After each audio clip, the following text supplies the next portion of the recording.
Hello everybody, and welcome to some of the most fun we had this year in Secondary 1 English. These guys really got into the spirit of the Arthurian Legends, and their assignment was to be a person, people, place, thing that would give you, let's say, a different point of view of the Arthurian Legends. They had to work with a 2.5-minute target. No surprise, they were terrific. Fair damsels and good night. Our Secondary 1 English class has time traveled back to the Arthurian times. Each student has presented to our class, and most importantly to the sorceress Verger, an anecdote. These anecdotes are of a particular incident from the point of view of a character, object, or place from the legends of King Arthur. Magic and mystery, imagination and creativity, they have been transported forward to modern-day Quebec to educate us of the time when King Arthur and the Knights of the Round Table ruled England. Here they are. Yeah. You probably don't know who I am. That's because I'm the uncredited piece of making Arthur a king. The sword is all I ever hear about. Wouldn't it be nice if they credited me for once? It is called the sword and the stone. Oh, you don't know what I'm talking about, do you? Well, let me tell you. It was way before you kids were born, in the Arthurian times. But this time had much greater danger. The city and lands were full of havoc. There was no king. And for some odd reason, everyone decides to have a giant fight, and whoever slays the most people becomes king. You know what? I thought it was pretty stupid. And that's where this guy Merlin comes in. He agreed with me, but his plan was much more torturous. He put a sword in me, okay? And then he said, whoever can pull the sword out from me becomes rightful king. You know what? Merlin is mean in my eyes. I'm in agonizing pain. How could you do that? So next thing I know, people start lining up in front of me and jabbing at me and ripping my stony flesh. Everyone thought it was the sword's decision of who became king. But no, in reality it was mine. But no one ever thinks about me. They think I'm stupid. Well, in reality, I rock, okay? I rock.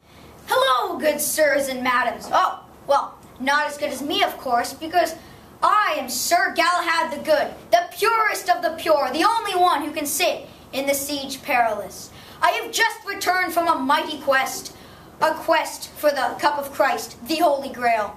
It is a tale I must tell to you, and one you will surely must hear. It all started the day I came in with a hermit, and my father, Sir Lancelot, was pulling a sword out of a marble stone. Not a lame rock, a marble stone. He was trying to pull out the sword, and was having some trouble, so I decided, hey, why not help my father? I pulled the sword out, and unknowingly, that sword had deemed me the greatest knight in the world. Hello, I'm the Lady of Shalott. I suppose most of you don't know me. Not that popular after all. I was locked up in a tower for a very long time. I was cursed, you could say. I was kind of like Rapunzel, except without the long hair. Yeah. Well, anyway, my curse, I couldn't look out a window without a mirror. It was dreaded, really. It got really annoying. But I didn't really care in the beginning. I didn't know what there was in the world. But I remember one day, Lancelot was coming towards my castle. And he was just so handsome. I was melting. So I just looked out the window. And I got scared. He was so handsome and he was right there, but I had to remember my curse. It was scary. The mirror shattered into a billion pieces. The skies turned grey and the wind was blowing. Well, what do we have here? Some peasants just dying to hear some of my great stories? Well, for some of my numerous fans, I guess I could stay for a little while. You all obviously know who I am, right? Well, just for those ignorant incompetents, I'm the great Siege Perilous. That's right, I'm one of the seats at the round table. But watch out, I'm not to be confused with any of those other seats. I was reserved for the purest knight of all. If anyone else but this man were to sit on me, he will burn down to ashes.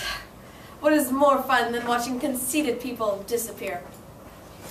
Anyway, you're probably wondering how I came to be. Well, it's quite simple. One night in Camelot, Merlin had put a spell on all of my brothers, the seats of the Round Table. Each seat was reserved for one night only. However, I was a special seat. I didn't have the name of any unworthy knight inscribed on me. Oh no, I had my own name inscribed on me. That's right, Siege Parents. I was reserved for the knight that would be successful in the quest for the Holy Grail. Uther Pendragon, old King of England, and father of King Arthur. Let me tell you a story of how me and my lovely wifey Grain met. It was a dark night, and I was feeling rather in a jolly mood, if you know what I mean. So, I had invited everyone to come to my festival.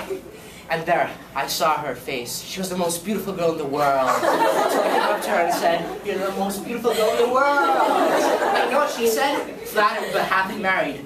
Oh my God, never say never to Uther Pendragon!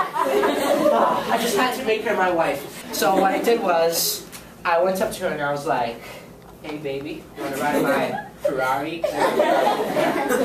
Unfortunately, she was not impressed. She said, "It is not the wealth that makes the man, it is his courage and strength." And to that I replied, "Look at these babies." I once, no kidding, I once seen a two-headed dragon with this hand like, whoosha!